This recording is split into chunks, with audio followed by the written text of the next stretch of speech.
our last match. Looks like we've got an opponent. Hopefully Judd will reign supreme again. Let's see. No green land for the Den Protector, but we don't really care about that, so keep a pretty good 7 here. Can just play the Foreboding Ruins untapped with a Fiery Impulse as well, and should be in pretty good business. This looks like the green-white token deck I talked about, which is actually an interesting matchup. This is the first time I've played against it after having Chandra's in the deck, which feels like it improves the matchup greatly. So we'll see what happens. We'll play this, revealing a swamp.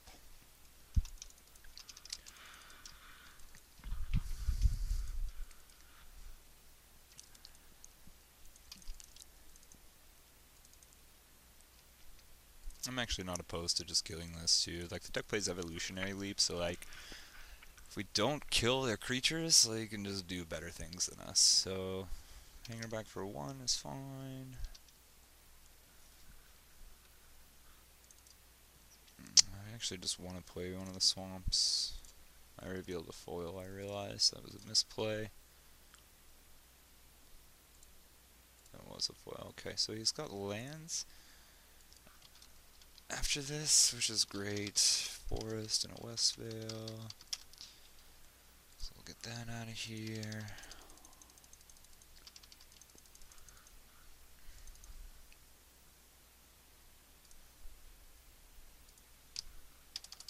But they always top deck Nissa. Like, the problem in this matchup is, like, their spells are all just as good as our spells, so, like, even when we get them into top deck mode, their top deck mode is just better. So, like, I'm hoping Chandra can improve on that in some ways. Casting this for 2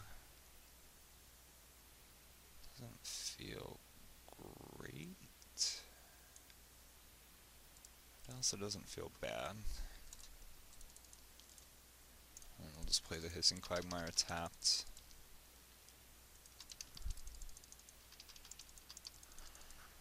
We'll Den Protector that Radiant Flames back.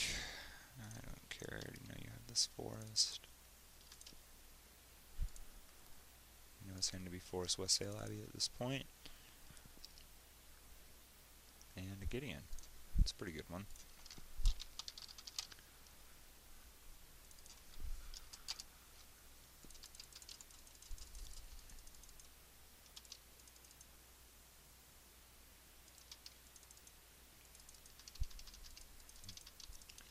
And now things start spiraling out of control. Chud's a bummer, but what do you do?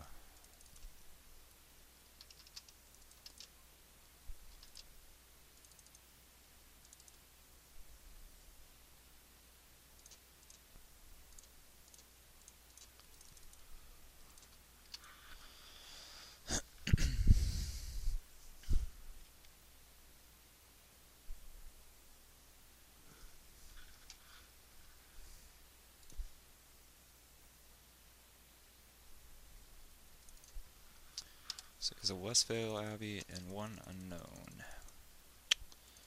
He just makes the token here. He might emblem and then just level up. Keep this up as a blocker so we can't kill Nissa.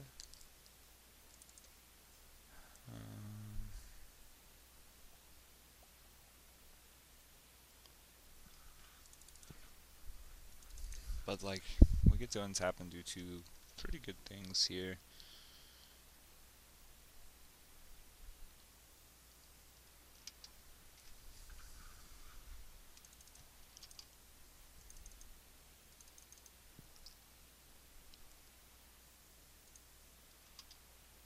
This feels too crazy to be real.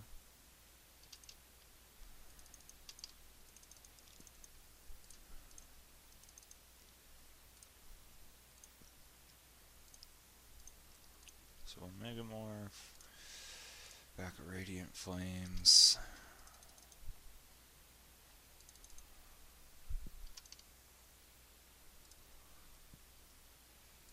Attack is Nissa.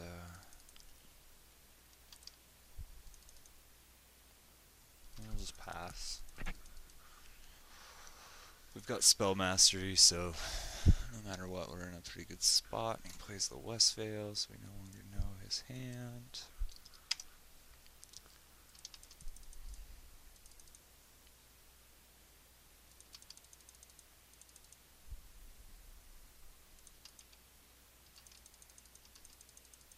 The real problem now is that you can just pass with all the mana up to have an Archangel Avacyn. Only pro to that is we get to attack into it and like don't care if we lose our Den Protector. We just killed Anissa and tap in Radiant Flames. So, or I'm sorry, killed Avacyn. Like his hand, like this attack, I mean, it should prompt it. Yeah, I figured that's one of the cards he drew. I think his other card's a Nissa. So his last card is Nissa, it looks like, based off what was revealed. I missed that.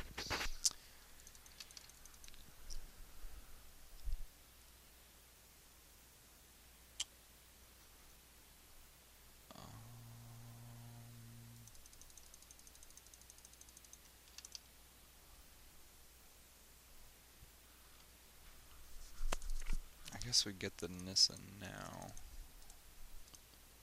That being the case.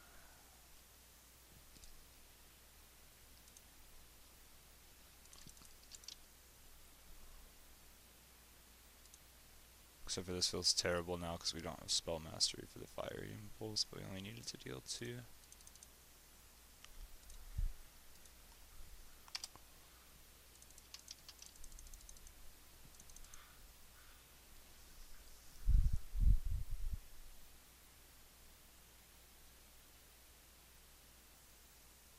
Oof. So you may recall I mentioned much earlier on that like this deck just top decks insane. Like I've never played a green-white matchup where like they have 0 cards in hand and don't just top deck a Planeswalker or something. It's quite a bummer, but what do you do?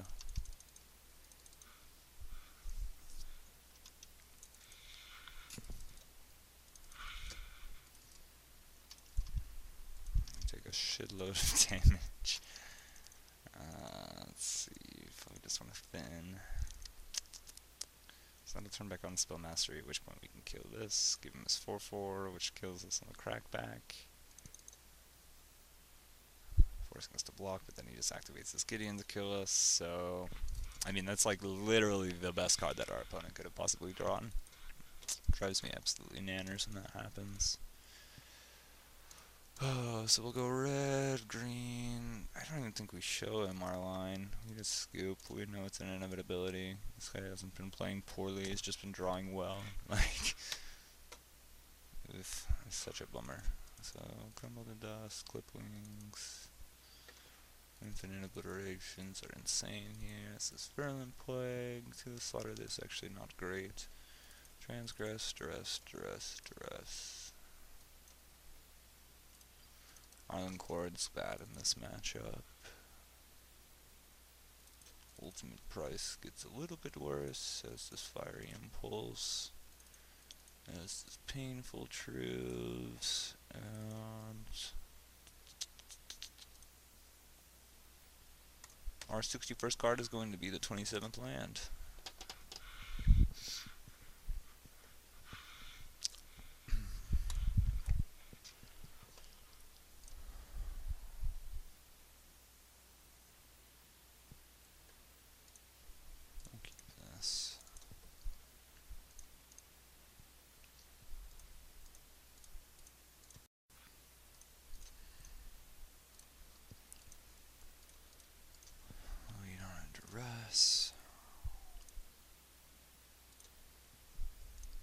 Which gets absolutely nothing. That's so unreal.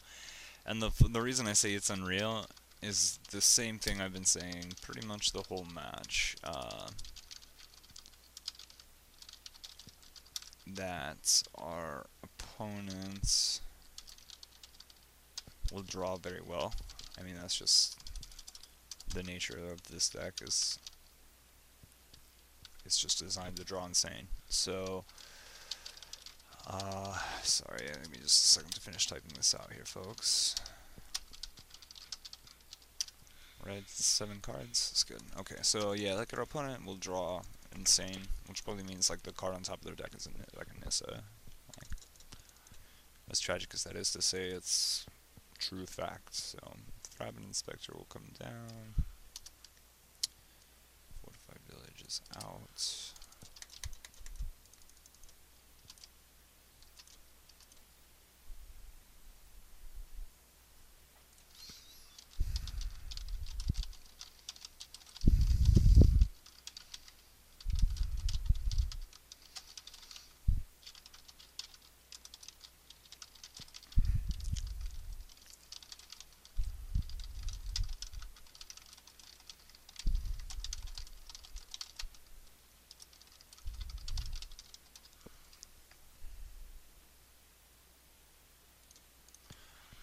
good news is we can still take it if it exists.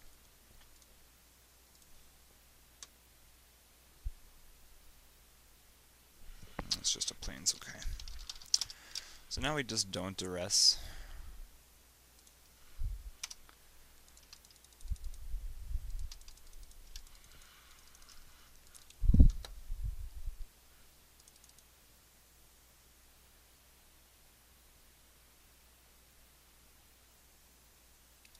Yeah, this match is not going to go favorably for us. Like, we just give our opponent the opportunity now to start going Sylvan Advocates and things that we can't really beat unless we draw Radiant Flames right now. So it's unfortunate, but I mean, this matchup is a bit of a coin toss in all actuality. I mean, it's very easy to get them in a spot where they are top decking and they can top deck good stuff all the time, as much as I like to joke that they always do.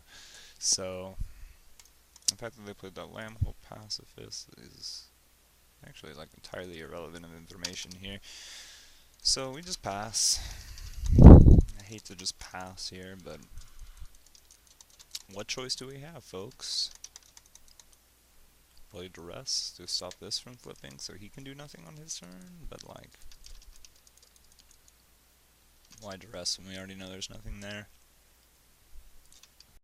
So here's one of his Sylvans. Need to play a Forest. So we have 75% info on his hand. Can do that plus kill that, forcing that to flip, letting him attack us for 2.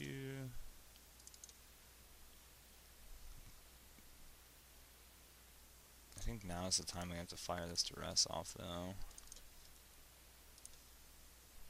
Forest Plains, Sylvan Advocate, one piece of unknown info. So I'll get the declaration out of here. He just like pitches the land, which is kind of a bummer, but I should cap that, kill that. It's not like there's no way he's pitching a Sylvan Advocate. What do we do here?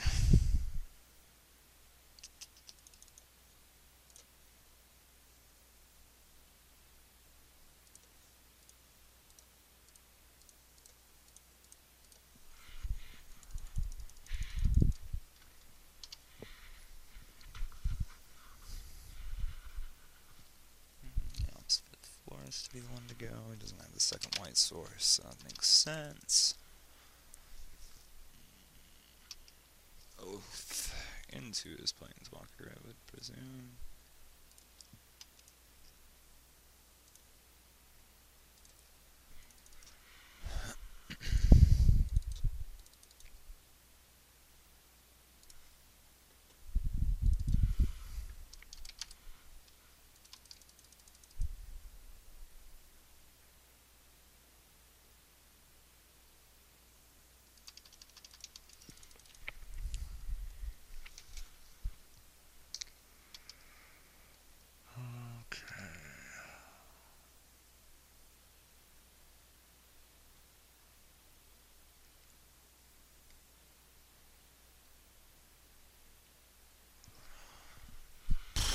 This is a pinch.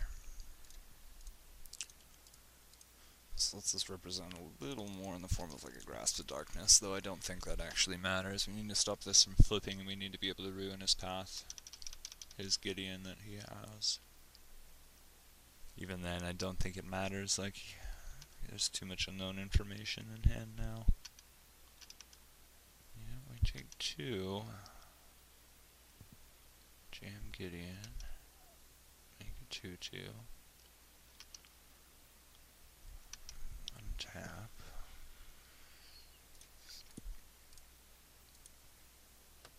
Kill Gideon.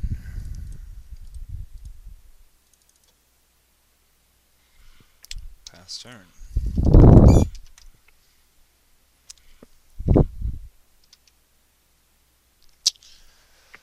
Ugh. Both the misses are very good in this deck. It's nice he revealed 3 lands though.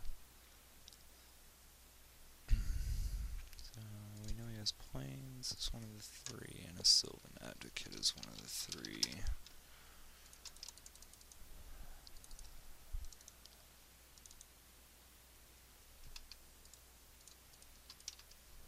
Which means these Advocates come online next turn.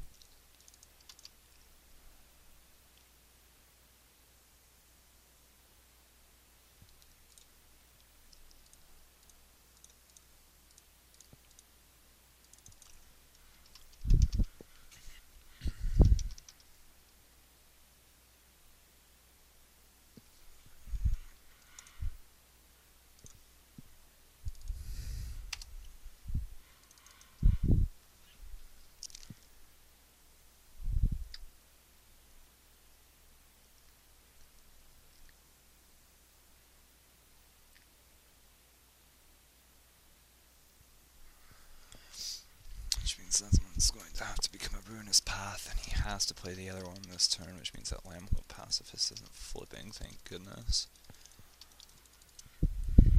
Unfortunately, I think it's too little too late, when it's such a low life total, and this deck can generate so much advantage between its tokens. It doesn't play it. Let's get that thing to flip, huh? I'm extremely surprised. I guess the only thing that means... But then he couldn't have...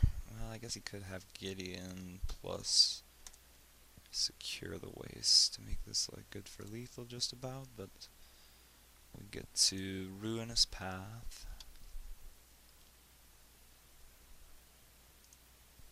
on the Sylvan Advocate, and we're technically casting the spell off of it. Ugh.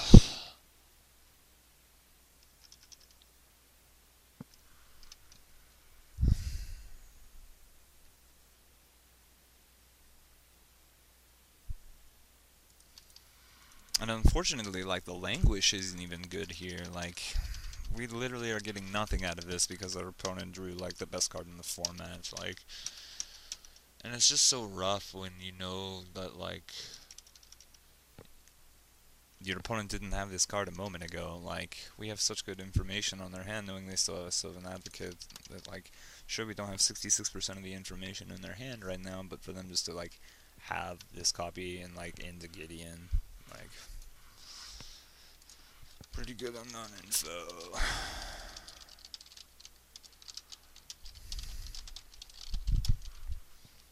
We'll just scoop to that. There is no winning for us at that point. So, can't beat green-white tokens, but it looks like we can beat most of the field. I mean, it's tough to tell. Perhaps maybe I'll try to get another video set with this in the coming weeks or so. I do like the deck a lot. I'm kind of bummed to lose that match the way that we lost that match, honestly. Like, it's kind of the epitome of the green-white deck, and I think that it's become a lot like Absent was in the last season in some ways, and like its frustration to play against, because, I mean, the deck has just such a high density of good cards. It's not even like it has that cohesive of a strategy. Play creatures and win the game, which, like, that's just, you know, common sense. So, I don't know. That deck really frustrates me to play against. It's something that, you know, I wish I had a lot more answers for, a lot, like, more reassuring game to be able to beat that deck. So if anybody catches this little end segment of that match and, you know, may have some sort of a suggestion for what we can do to improve our matchup against green-white tokens more so than what we have access to in the board and what we have access to in the deck, by all means, please do share it. Jund has a lot of legs going forward. I mean, you saw the relative ease we won rounds 1 and 2 with. It's just 3 didn't quite pan out our way. So things like that will happen occasionally, though. I do hope you enjoyed watching the deck. I hope that, you know, it's always nice to hang out with everyone that pops in and watches these things. So really appreciate you giving it a little bit of time to check out what's going on in the world of Standard here. I hope you all have a great rest of your day, and thanks again for watching.